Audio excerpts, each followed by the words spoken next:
Here. Ladies and Hey. gentlemen, welcome back to the interview. This is a part 2.5, 2.53. Um, First time doing a part two. I've introduced y'all to DJ Dash before, but now we're gonna get into upgrade and kind of like a update of what's going on with him.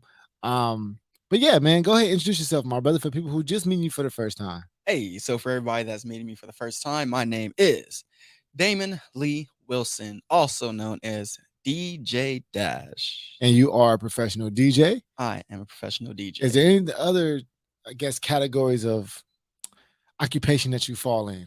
Honestly, I try not to stretch myself too thin these days. Professional DJ. I assume that falls in line of entrepreneur since I did last year in October leave my 9 to 5 to pursue DJing and music full time. So yeah, DJ, entrepreneur, um, Let's jump right into that. gym Actually, hobbyist. let's jump right into you taking a leap of faith of leaving your secure job, which a lot of people do have this situation, right? They have Yes. secure jobs, but then they have this idea, they have this goal, they have something going on. hmm What was it for you that made you or allowed you or motivated you to take that leap of faith to, I'm gonna leave my full-time job, I'm going all into DJ? So honestly, with that, it was more so I was at a fork in the road, and I had to make a choice. So last year, actually, I ended up securing a job, which was a goal of mine as a research analyst. I secured that at the beginning of the year, and it was amazing.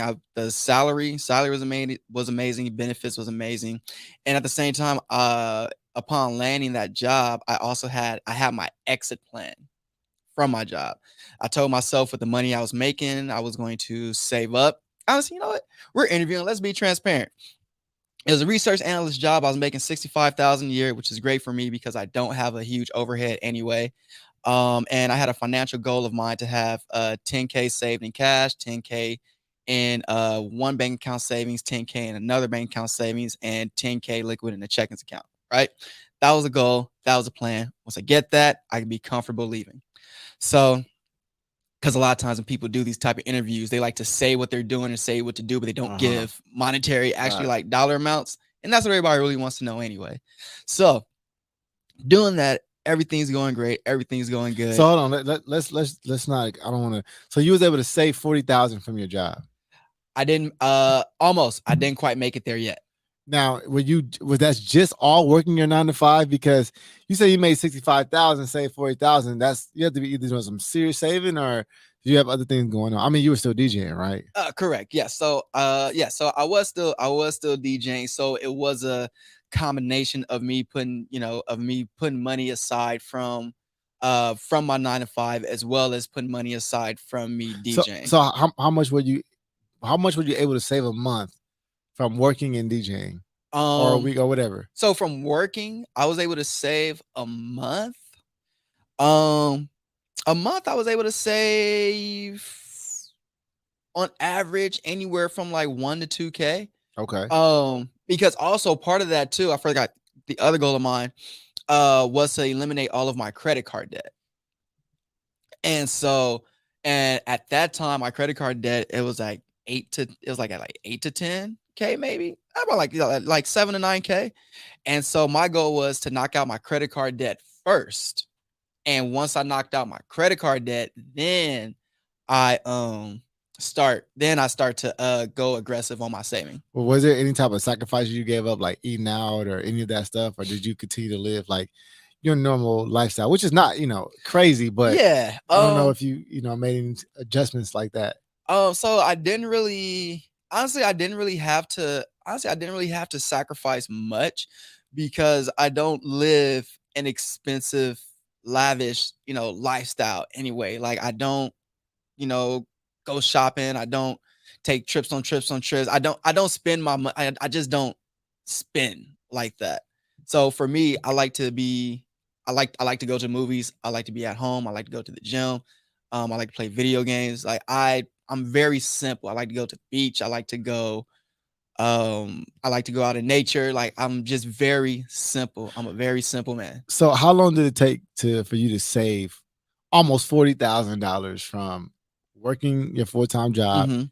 I was only paying you 65,000, and then you DJing on the weekends and at night, right? Yeah. How long did it take you? So I didn't reach that goal. Okay. I didn't reach that goal. So what happened? And I was on pace. I was on pace. What ended up happening was I had a medical emergency in September, going towards like getting into Labor Day weekend. I ended up having to spend 10 days at the UCLA Medical Hospital because I lost complete total vision in my right eye. And I can't off the top of my head, right? I can't remember what it was called. Optic neuritis. I ended up getting optic neuritis in my right eye. Lost complete total vision in it. Ended up having to be in the hospital. And what happened was once I got released from the hospital, I had the option to either go back into work, and that was my last. And if I didn't go into work on that day, I was going to get let go because I've been gone for too long, or go on tour with Schoolyard Rap. So I had that choice, and my mindset was, hey, I'm always hireable. My mind is always going to be sharp. I was able to land an analyst job in the first place. If I can do it once, I can do it again. When it comes to touring, though, touring isn't an always and forever thing. So let's go tour. And in October, I believe it was October. It was either October. No, it was September. September, like last week of September or the first week of October.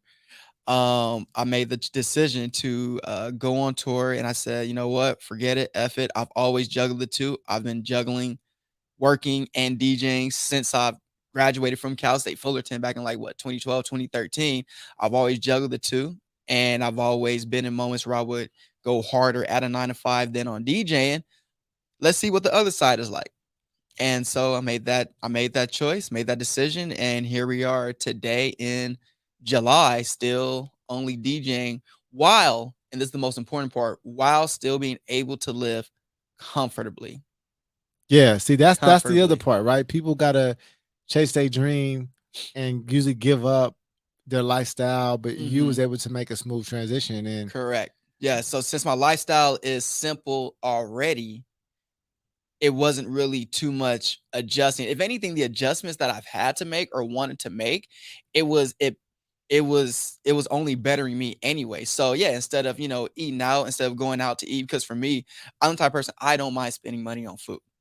Don't yeah, mind that's just spending money on good food. that and toilet paper is just two things you shouldn't be cheap on. Well, I get my toilet and I get my toilet paper from Costco. So It's therefore, solid. Yeah, yeah. yeah. It's about an 8. It's about a 7.5, 8 out of 10. Yeah, Yeah. so I only gotta. Yeah, so honestly, shopping at Costco, there's certain like toiletries and household items that I really only have to buy like once a year or so. Right. So, yeah. So what it caused me to eat out less, but it's allowed me to, hey, let me go to the grocery store and actually start learning how to cook, making Yeah. my own meals. Yeah, and it does save a little bit of money. I'll come to find out if you're not, unless you eat, 5-star meals every night. It kind of costs the same as groceries, but that's for another Right. conversations. But But then it also takes the guesswork and the thinking that's out of required things to, too. yeah, Yeah, because yeah. like when you're meal prepping, it's like, oh shoot, oh I'm hungry. Hey, you made all this. It's a lot of fights that happen between couples over what to eat.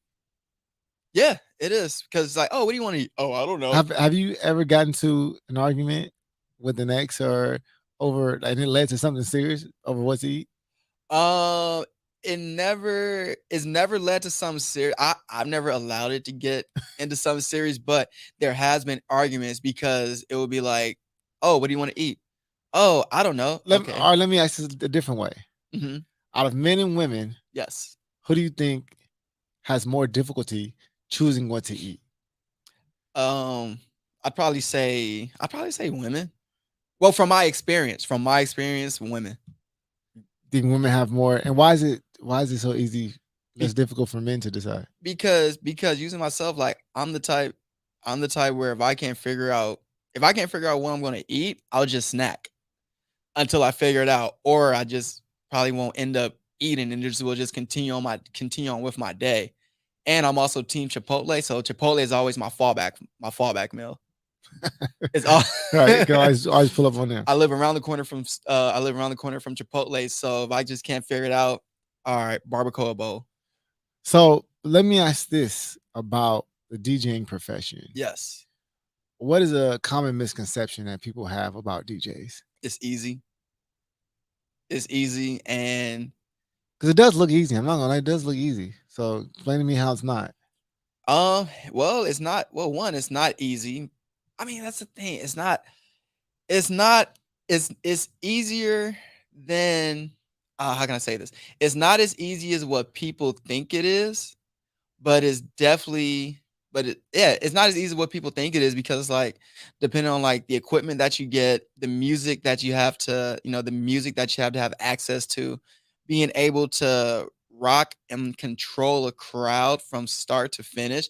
And mind you, I'm not talking about DJs that may have like an hour set at a club party function where everybody's, lit, having a good time, or a 2 hour set. I'm talking about the actual mobile DJ that's hired for a wedding or a birthday or some type of function, private event, and you're DJing for like 3, 4, 5 hours, or even So, like 6, 7 hours. but if I just got a fire playlist, what's the difference?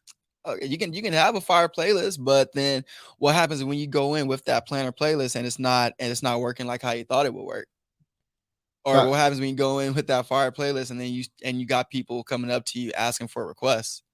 What happens when you got that fire playlist, but then next thing you know, you're having laptop issues?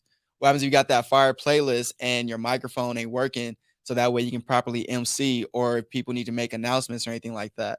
What happens if you got that fire playlist, but then a speaker blows out? What happens if you got that fire? What happens if you got that fire playlist and you got car trouble and now you're late to your gig and now you're rushing? What happens if you got that fire playlist and then people end up wanting you to spend longer than what was originally agreed to? yeah, okay. I could definitely understand it, and I think saying like I understand what the parts that DJs play, Yeah. right? So now, what's the difference between like a party DJ? I guess is there a difference between a party DJ, a wedding DJ, and like a club DJ? Like, is there differences there? Or? In my eyes, the only differences is the hours worked and how much more you have to do outside of just playing music, honestly. And going back to the original question, like, if you have a fire playlist, yeah, you can have a fire playlist, but if you don't know how to intro that next song, if you don't know how to transition that next song, if you don't know how to blend or stop a song, make an announcement, MC, get the crowd hyped I for that think next I song. think blending is probably the biggest separation between somebody who's running a playlist and a DJ, right? You have to blending the music is a huge part of the experience, right? It is because it really is because like what are you gonna do? You're gonna let the whole 3 minutes and 52 seconds of a song play? How much of being a good DJ on a percentage scale requires you to have great blends? Requires you to have great blends. I would say probably like 90, 95, yeah, like 90, 95%. Okay, so all right, so if it's a young DJ out there, Uh-huh. and there are, because like I said, I just met one recently. Yes. And what are the three things that you wish you would have known as a younger DJ, and now that you're a seasoned veteran that you know now? Get comfortable talking on the mic. Keep your playlist and music organized. Always invest in quality equipment. Don't be cheap on your equipment. Do not be cheap on your equipment. And bonus number 4, customer service goes a long way. Because you've seen DJs start, rise, and fall, right? And what is usually the reason for a DJ falling or somebody not continuing with the craft? To be honest, that's hard. Is that's hard to. That's a difficult question to answer. Um, because I haven't really. Well, okay, I can say this. A few DJs that I've seen that's gone into DJ, and I wouldn't say they've fallen off, but pivoted towards another avenue or another lane, I'll probably say probably like because the money wasn't as good. Like I've Mhm. I've heard people that would DJ. They say, yeah, I was DJing, then I picked up a camera and started doing video work, and I realized, shoot, the money and the effort involved in this is way better than DJing. So let me focus on this. Mhm. So I think that's another common misconception with DJing too is the money part. Because they see the glamour, they see the fun, they see that your name and pictures on the flyers and things like that. And they see the frequency in which like people are DJing. They just think, oh, They counting your money. they count your Right, pockets. right. Cause they saying he did 4 gigs. So 4 gigs, you 400 carry the one. Yeah, right. Oh, bands, five Right. bands. Oh, he's living good. Like, yeah. And then it's funny because like a lot of times as DJs, like when you see DJs on social media, what do you typically see? Folks having fun, folks having a good time, folks. It's always good, good, good, good, good. And that's like kind of like the double-edged sword with DJing is that as a DJ, you're responsible for other people's happiness. You're responsible for creating a positive, high energy, uplifting vibe to others. And so you yourself could be going through something, could be struggling. I've spoken to quite a few DJs lit on social media, super lit on social media, having a deep conversation with them, like, oh yeah, I just got robbed this past so and so. I done lost so and so family members. I've been going through this mental health wise. Oh, I just came out of a depression. Like DJs really be going through stuff.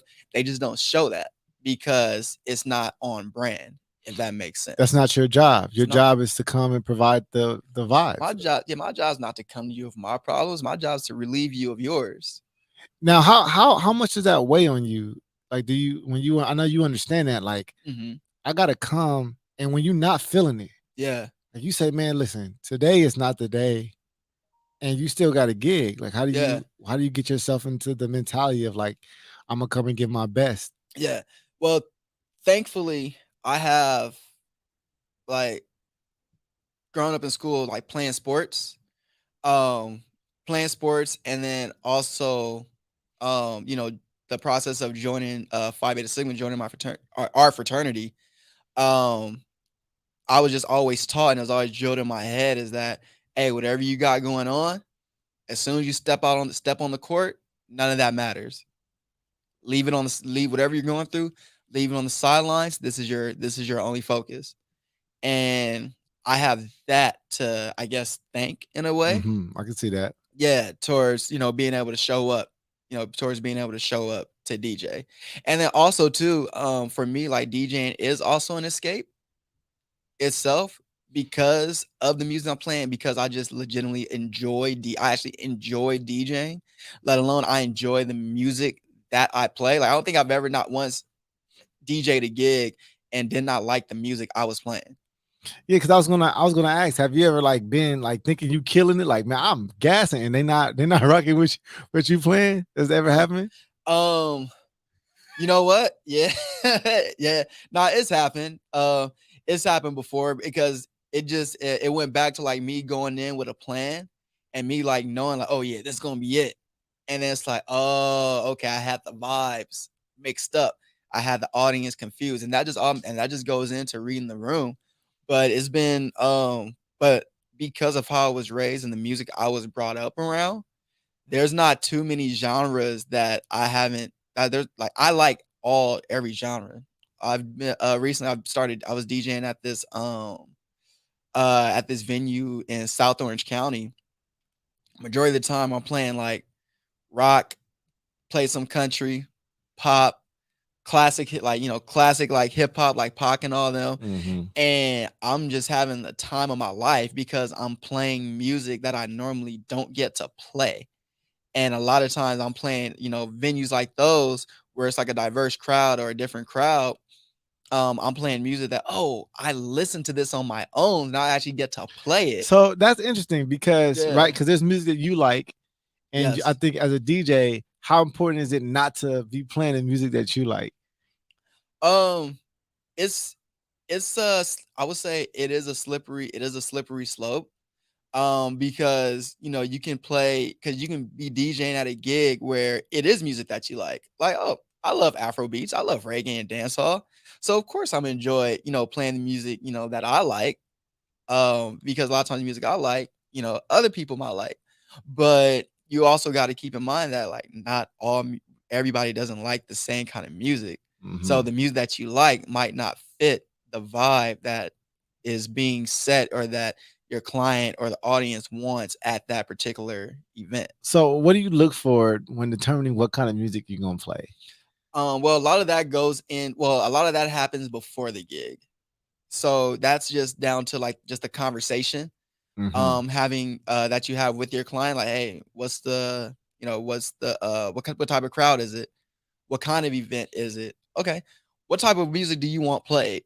Mhm. And if I'm DJing, a lot of times if it's an event series or like a certain event that's happening consistently, um I'll get booked, and before my gig, before show date comes up, if they're having an event beforehand, I'll go to that gig. I'll go and show up just as a guest so I can get a feel for the vibe and the type of music that's being played there. So it's kind of like watching, it's kind of like, watching game day film. Right. Now that makes sense because you gotta kind of know what you're getting yourself into, right? Because like you Exactly. said, you go in there with your plan, what you like, and you get there and you realize Hmm. that okay, well, if it's 90% women in here, they probably don't want to hear a lot of the male artists The male now, right? artists like More trap and all they're that more stuff. R&B-ish, you know, the Yeah. right. So I'm with you. So Yeah. So it's all of, yeah. So, um, that's on, and like like that's like one tip or hint. Like if you're like getting booked for a party series or anything like that, if they have a show, like if they have an event before it's your day to go and perform, pull up, pull up, see what it's like, see what the it's the audience extra is work. like. Yeah, see what the see what the venue is like. See what the venue is like, see what the people are like, see what the headliner DJ or the DJ that's playing in the same slot that you're gonna be playing in. Pay attention to that DJ. See what they're doing. Like, are they as heavily involved as an MC? Do they Right. need to be heavily involved as an MC? What kind of music are they Mm. playing? Are they playing music for people to dance and turn up to? Are they playing music in that time slot for people to vibe to? Maybe music for people to still like socialize So and so even with that, what makes the difference between the greats? You know, I mean, maybe you mhm. tell me who's on your Mount Rushmore of DJ? My Mount Rushmore of Yeah. DJing. Ooh, I like that. See, Mount Rushmore has four heads, It's right? just four. It's just four. Okay, my Mount Rushmore of DJs. I would probably have to say my current Mount Rushmore. Okay, I'll probably have to say DJ Vision, DJ Puffy, Steve Aoki, and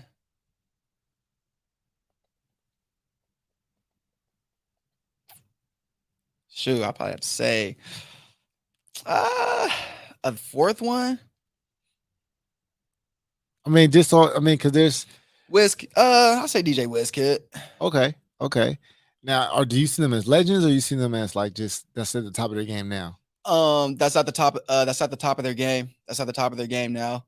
Um, yeah, And yeah. then there's a Mount Rushmore, and then there's like who's like a god in the world of You DJing. said a god in the world of You DJing. know, like Eddie Murphy That's is like a god of comedy. Like he's that's untouchable, right? Michael Jordan is god of basketball, right? He's like yeah. nobody's never going to move him out of this That's spot. well, that's the thing. I would probably try to say like those four, like nobody's touching nobody's touching Vision um with his crowd control and his mic presence. So And what does he do different than other DJs that makes him who he is? it's the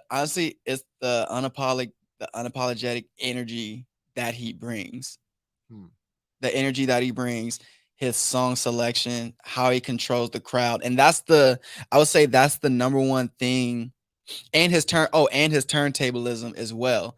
So outside of Steve Aoki set aside, Vision, Puffy, and Wiz. The reason why I have those three on my Mount Rushmore because they have, in my eyes, they have like the total embodiment of a DJ. Like everything you would consider or think a quality that you think a DJ should have. Like, what are those? Like, is it like, it was like four of them? Like, and if it are, what is it? What So are it would be the main qualities that DJ must have in your eyes to be so it would him? yeah, so it would be turntablism, of course. So like, your technique. So whether it be like, scratching, blending, turntablism, mashups, um, your mic presence, microphone presence, your charisma. So the type of energy, that you bring. And I would say for my fourth one, actually, yeah, you know what? And for my fourth one, just the type of person that you are, like your personality, your personality. Are you likable? Like, are you somebody that somebody will want to? You know what? I would want to hang out with this person, like outside of the turn, like off the Yeah, turntables. Like this is yeah, somebody I actually like see myself like I actually feel like a friend. You know? yeah, Yeah. yeah. I mean, because there. I was going to ask, like, what do you think separates you from other DJs? Because there's so. I mean, we're in LA, so there's Hmm. so many, right? And Yeah. I gotta, aboard myself. I'm not nowhere near DJ, I but feel like it's just as many DJs as there are real estate agents. and as many podcasters as well, right? Yes. So, what do you think separates you from everybody else?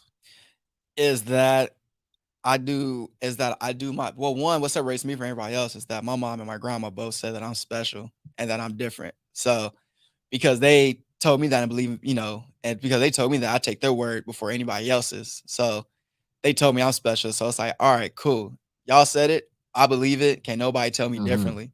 But outside of that, I feel like based off of those 4 DJs that I mentioned, I do my best to embody all of those qualities that I feel that makes a great DJ. So currently, when it comes to turntablism, I'm not just to play one song, switch over to the next song, play this song, switch over to the next song, play this song. I'm not just that. I'll do double flips. I'll scratch songs in.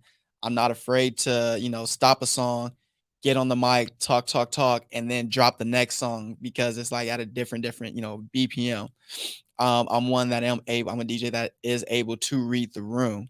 I am a DJ that pays attention to time because depending on what time it is of an event, how many people are there at the event. Like for example, if it's a party that's going on from 9 to 2, I'm not playing First Day Out or Dreams and Nightmares at 9:30.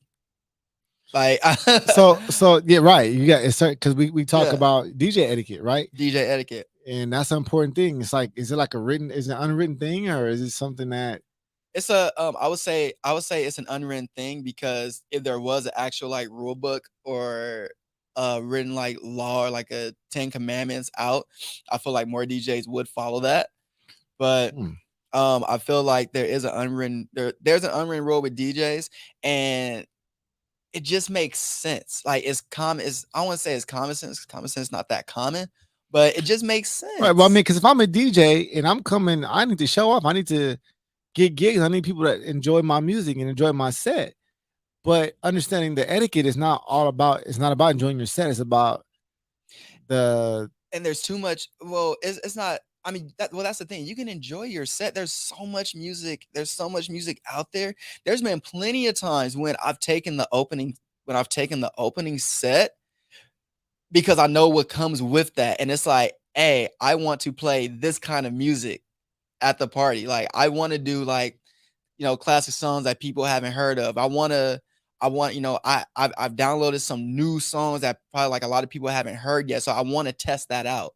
Just to get like a crowd reaction or crowd see like how the crowd engages with it without, with minimal penalty in case it doesn't go, Mhm. because you don't want to be at a party like at prime time and then test out a new song and it doesn't go. Let me ask this: how do DJs practice? How do DJs practice? So we lab, it can be, we have a setup at the house and we just go in and just start playing music. We can be practicing blends. It can be taking a song that we just downloaded that we want to like scratch, mix, cut, mash up, and like tricks and stuff that we want to like practice, or we have like a special blend that we want to test out on the audience. Um yeah, we practice like that. Now, also, unfortunately, I myself do this and engage in this as well. A lot of things that I'll do, yeah, like more often than not, a lot of things that I'll do it in gig is stuff that I would like come off the top of my head, and it'll be like my first time ever like performing it or like trying it out. Right. Yeah. Um, Also, so because you find yourself in a lot of clubs and parties and places where alcohol is right Hmm. moving around. Yeah. Do you, I mean, have you ever got too drunk uh doing a doing a set? Well, too drunk to the point when I can't. Too drunk to the point where I can't perform. Yeah. Um, no, nah, no. Gift and a curse. I would say the closest I've came to it was my 22nd birthday. Statute of limitations, so I can talk about it now. Uh-huh. Statute of limitations. It was my 22nd birthday at Club Carnival in downtown Pomona. Um, I had a lot to drink, and I remember what was the tipping point. I was DJing, I was in the middle of my set, and then Tony, the head promoter, our frat brother, came to me with a bottle of Kettle One vodka. Gave me a waterfall shot. I took that shot. I knew, like, how like like before you take that one last sip or Mhm. drink, you like, you know what? This is about to be it. Right. This is about to be it. And he gave me a waterfall shot, which means there's no measurement. It's literally like a free pour. Right. And he gave me a waterfall shot. I took it. I'm DJing. I'm like, oh shoot.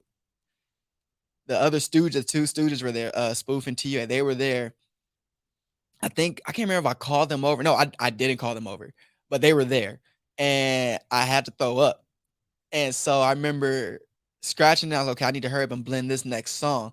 I blended in the next song. I think it was A Ladies, Travis Porter. I blended in the next song. I even played like the intro version where it's just like eight, it's like 8 bars of just the instrumental at first. Mhm. I played that in so I can have extra time. Transitioned to the next song, went to the back of the stage, found a box, and then was throwing up my life in the box while the song is going. And so they thought I was done. And I remember the Stooges, they came up and they started like, they were about to DJ. Threw up. I was like, whew, all right, wipe my mouth. Came back and they said I just pushed them out. They said I just pushed them out the way. I parted them like Moses did the Red Sea, just parted them. I was like, I got it. And then just went right back to DJing. So, because that's interesting, because you think about like, what do DJs do? Like, what if you gotta go take a dupe? Like, oh well, I mean, well, you've been present when I've done that plenty of times. So how that goes, like if you're DJing a party and you gotta use a bathroom and it's number 2, yep. what's the process? So there's two things that I'll do. One of two things that I'll do. The first thing is if I have somebody with me, I'll call them over. I'll already have the next song. I'll already have the next song lined up for them. I'll say, hey, as soon as this song is over, take the fader, switch it over, press play, you're good. And if it's and if I'm not back in time, here's the next song, hit shift left. When that song is done, fader over, press play. All right. So I give them strict instructions. You gotta explain all this to somebody. Oh yeah. Hopefully they do it correctly. Easy. Okay. It's easy. And so and I leave it and I set it up for them to where they literally just have to follow what I said and that's it. Okay. So what if you have no one there? So I've done this before. If I have no one there, right? I'll have my song. I'll have my song loaded up that I'm going to play before I leave. So you have a song to play to leave, so that way you have like a full song, and then you have your next song that you're going to transition to, right? So I'll have that song loaded up. Once I transition, I'll load the next song already. So it's like I'm playing my song on the right side. I'll have the song already loaded on the left side. Let's say it's 3 minutes and 30 seconds left of that song playing. I'll rewind because the song starts at 0, right? Song starts at 0. I'll rewind that song to match. I'll rewind that song to match the song that's playing to negative if it's like 3:30, I'll rewind that song to like negative 3:30 to where you press play, it's going to be silence for 3 minutes and 30 seconds, and then the song goes in. So that's yeah. So but you want silence for 3 minutes and 30 seconds? So what I'll do is while I have the next song playing, while I have the next song playing, while the current song, basically the songs are going in at the same time, right? So you got song A playing, and you have song B playing. As they're both playing at the same time, let me see. Wait, this is the camera right here. So they're both playing at the same time, same time. So by the time the first song is, as soon as this first song is done, and that's off, the second song is already going, automatic. So you buy yourself like 6 minutes essentially, I bought myself, yes, essentially 6 minutes. and you can use the restroom in 6 minutes and be back.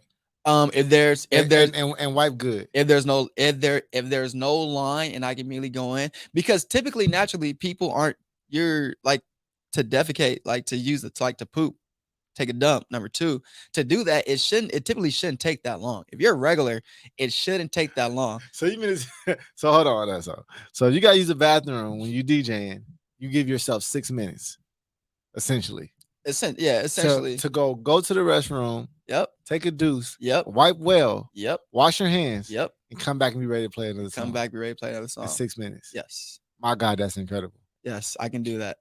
I can do that. And how often do you use this strategy?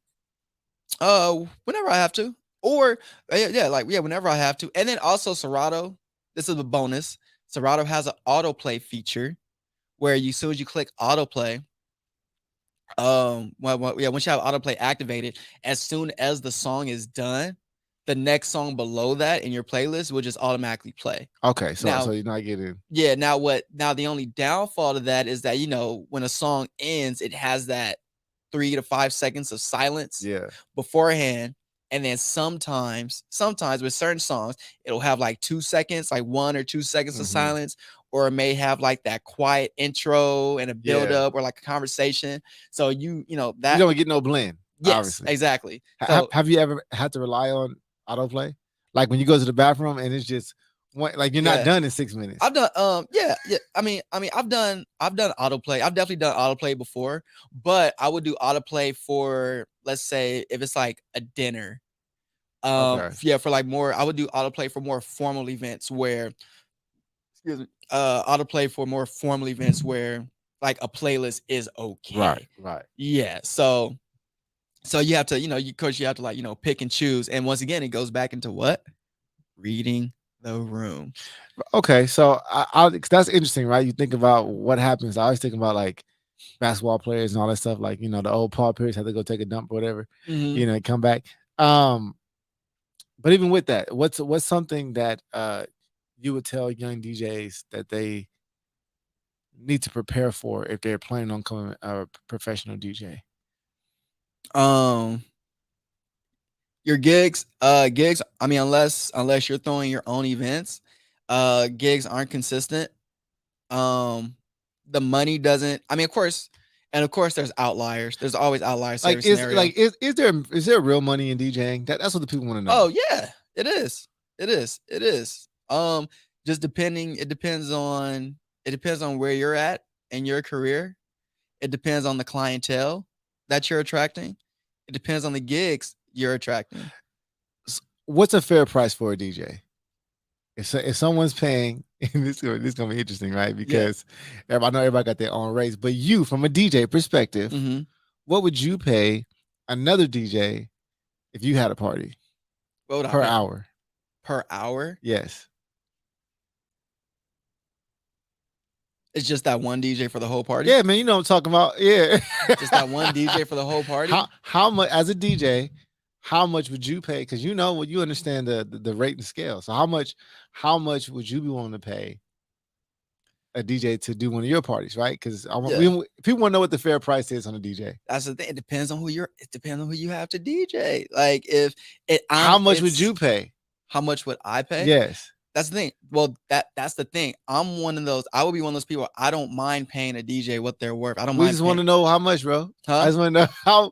We want to know from a DJ, because like a mechanic, right? You ask a Yeah. mechanic, how much would you pay to get that fixed, right? Yeah. I feel like DJs are much like mechanics. Like they're great ones, but the prices always change. Yeah. So I mean, for a DJ to DJ my entire party, 4 hours. 4 hours, I do anywhere 4 hours, anywhere from 500 to 1,000 Okay, for the whole entire gig, for an right? entire gig. Like it, and that range. That range is like, are you bringing your own I was just equipment? about to add that, right? Yeah, They're yeah. just they're That's the thing. Like, laptop. They're just coming laptop. yeah. Oh, they're just coming with Just a laptop. laptop. Now for this part, is this like a public party where it's like open to the public and we're Sure, promoing? sure. Yeah. Okay. Yeah. They're just like bringing their laptop. Yeah. They're just bringing their laptop anywhere from like, yeah, anywhere from like 500 to 1,000. Shoot, maybe even might be able to like meet in the middle at 750. Okay. And I know that they're, and like a party where like invited to the public. I also know that that person has pull as well. Mm-hmm.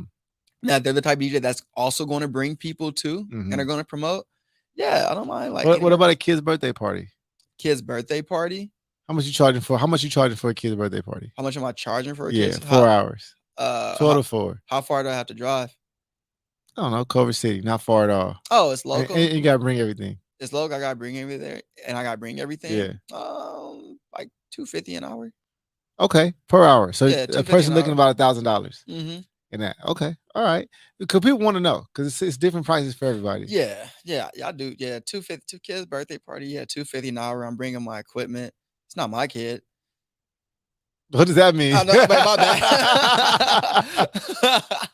Yeah, no, $250 an hour. Like I have, yeah, $250 an hour.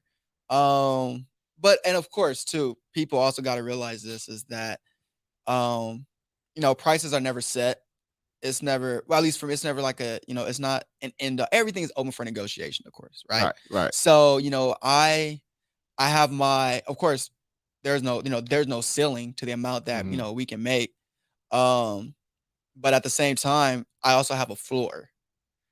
Yeah, right. Yeah. I'm not going under this. I won't. Yeah, like I'll charge this, but I'm not going no less than this. Do DJs hate when people request songs?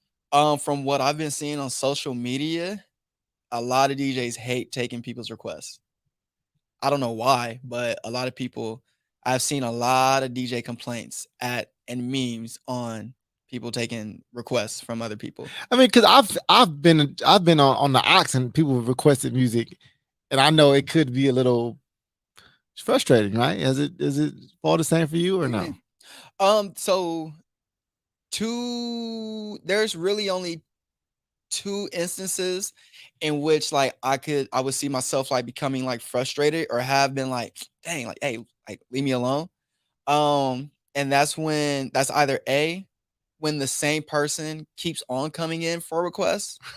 It's like, oh, play this. Hey, now play this. Hey, now play that. When the same person keeps on coming in for requests, and when the person, and most important, this is number one. Actually, this is number one for me.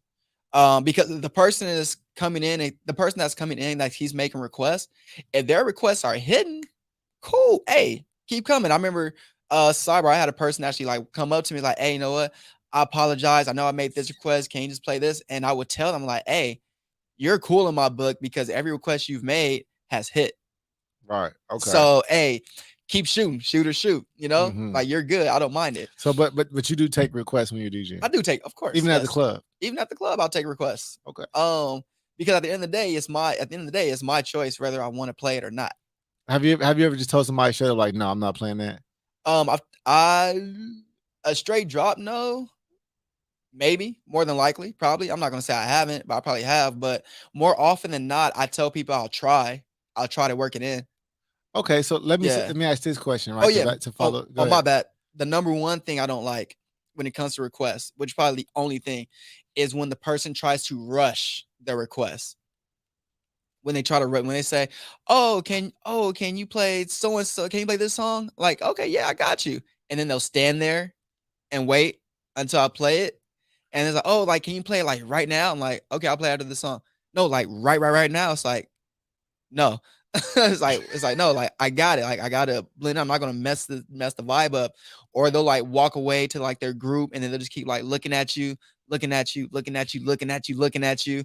Hey, play the song, play the song, play the song. I'm just like, yo, relax, chill.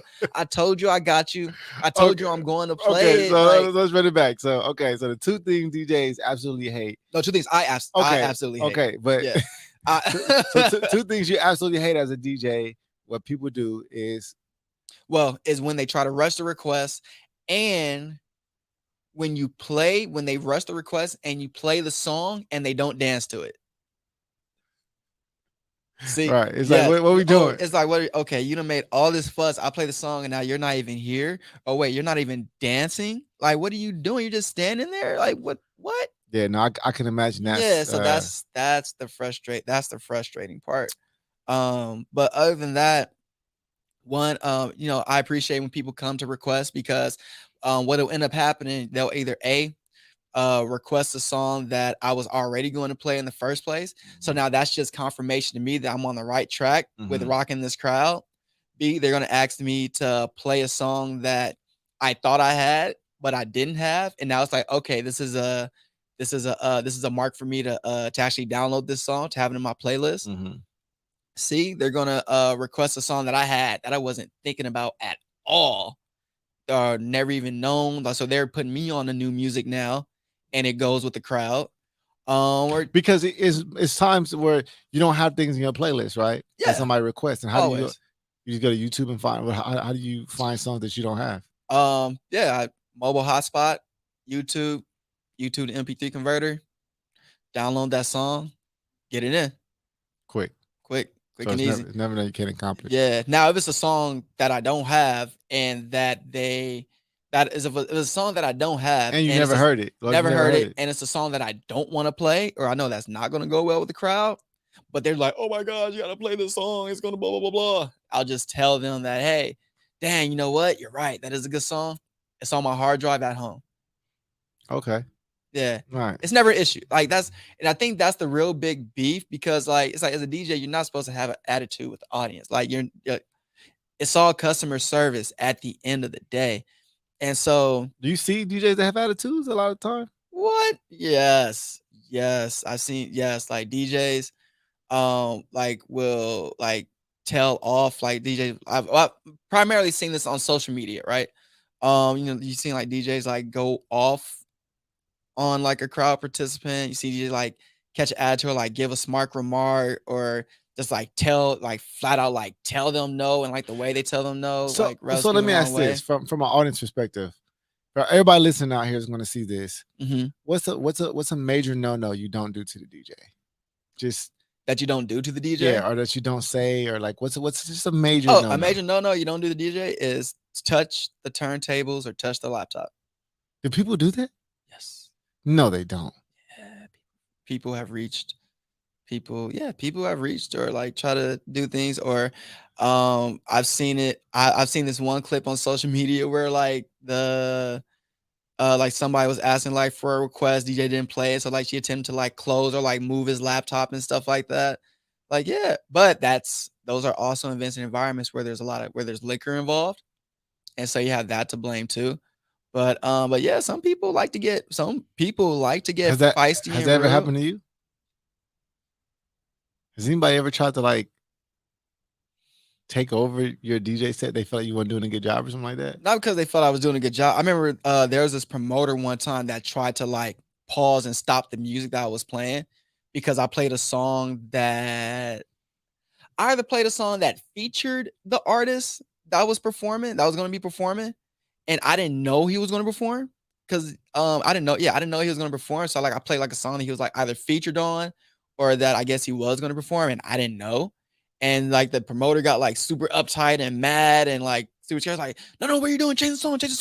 And I was like, okay, hold on. All right, got it. I got it. Change it now. And he tried to like stop the song. And I was like, bro, what are you doing? Like, how do you handle that? Huh? How do you handle that situation? You just say like, hey, bro, like chill. You just keep a cool head and let them know like, hey, bro, like stop. You can't do that. and then just play the next song, just keep it going.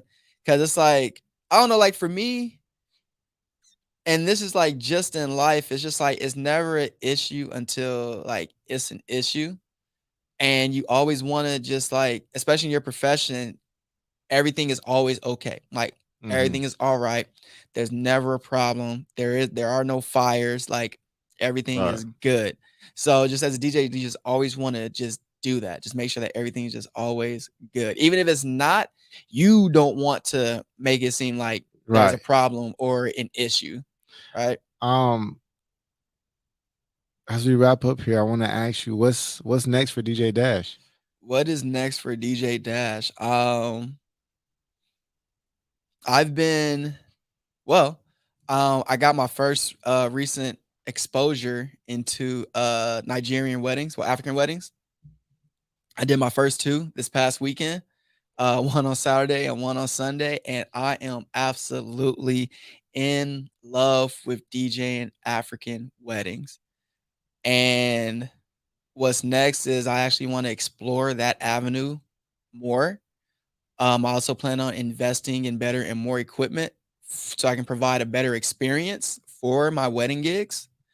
Um, what's next for DJ Dash? I'm also in the midst of working on a website, a revamping basically, a revamping of DJ Dash and Dash Approved Dash Industries as a business. Mhm. Um, and so that's more like the number one thing that's next.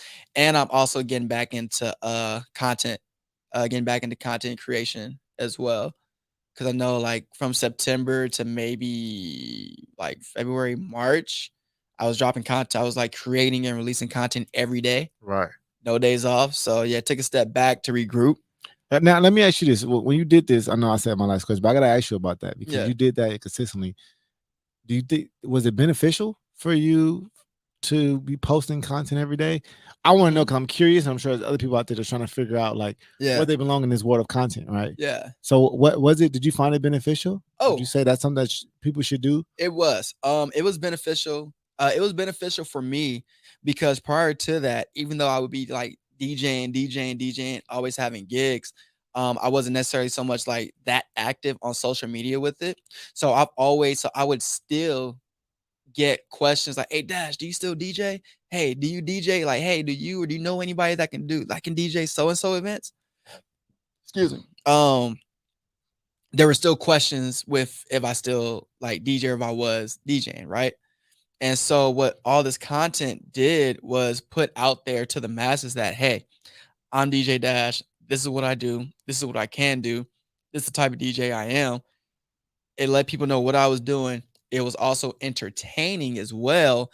And when it came time for people to actually ask and like want to book me for their gigs and events, it left little for me to really explain how I DJ or whatever I had to do. Like I would have people coming to me saying, "Hey, I saw your content, I saw your page. Can you DJ for this event?" It wasn't a so it like kind of took away the conversation of can they see my work? It's like, hey, my work is here. Right, because it's like it's a digital business A card. digital, yeah, Yeah, I basically was creating my digital business card, right, essentially. and you found a different purpose for it. Like you said, okay, I'm not going to make money off of my content, but I'm going to make I made some money. dollars. I made some Oh dollars. yeah, that's when they was paying everybody, and they Yeah. they shut that down, and then well, that's what it comes. We have that after that. How Yeah. that was smart how they did it, but nonetheless, I say that because I've had my recent resurrection with content as well, and I Yes. realized, okay, this may not be directly money, but indirectly it does because people get to see what you're doing, Mhm. and they get to get a in real time history of you or Yes. credibility check, so to speak. Yes, like, this is what you're doing, and it's practice too. Yeah. It's practice, like, I remember as I was, doing my content, for example, I'm dominantly, right-handed. As I'm doing content, it started to force me and allow me to, because we do multiple takes, Right. so it allowed me to start getting practice in on my left hand. Right. Yeah. No, it makes sense, man. Yeah, so it all tied back into, like, practice and not only, like, building up the brand, building up the image, but also, building up technique as Yeah. well.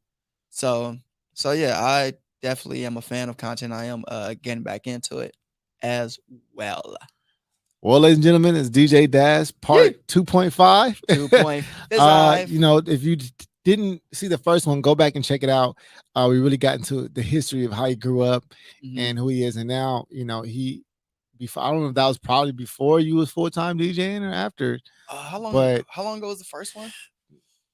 I'm not sure, but yeah, I mean, like I said, I'm impressed. I'm proud. Thank you. You've literally, I've seen you say these things you want to do. Yeah. You know, you want to make money all off DJing. I remember you saying that, having that conversation. You Yep. hit all your financial goals.